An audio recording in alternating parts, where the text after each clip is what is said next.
Hey everyone, it's Eric Miller. It's the financial advisor with the hat, with the plan. We're talking today about your practice, your finances, and your life because, well, we care about you and we want you to do well. Today's tip has to do with failure. Look, we've all felt like failures at some point in our lives. We are our own worst critics. And unfortunately, we also have other people around us that are tearing us down at the same time. So we really feel like failures then.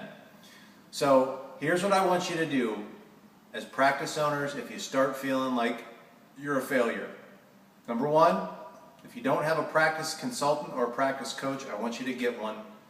And if you're working with one right now, I want you to make sure that that coach is doing things to help you as opposed to telling you everything that's wrong with your practice. Hell, you know, if you knew it was wrong with your practice, you'd go in and fix it. So you need to be working with someone that is constructive, that is trying to enhance you, that's positive, and is giving you the correct technology of how to improve your practice. If you need some help, let me know. I can hook you up with a good consulting group that can do that. But you need to have someone around you that's helping you. From a financial standpoint, if you're not working with a financial coach, you need to be working with us. Why? I like to think that if you ask our clients, I do an unbelievable job of inspiring our clients. And I should. That's my job. It's not just dollars and cents. Okay? It's not just math. Financial planning is not just math. It's really inspiring a person to say, you know what? We're in this condition, but there's this other condition, this higher condition, this optimum condition that we want to be in.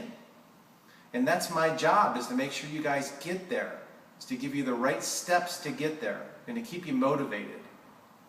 Now, the next thing I want to make sure that you do, if you start feeling like a failure, if you feel like you're just not doing anything right, guys, I want you to remember all the good things that you've done, especially as practice owners, because you've done a heck of a lot of good. I've seen it. I want you to remember a time when that person came out of your operating room and they could see again, when they had trouble seeing for the last 20 years.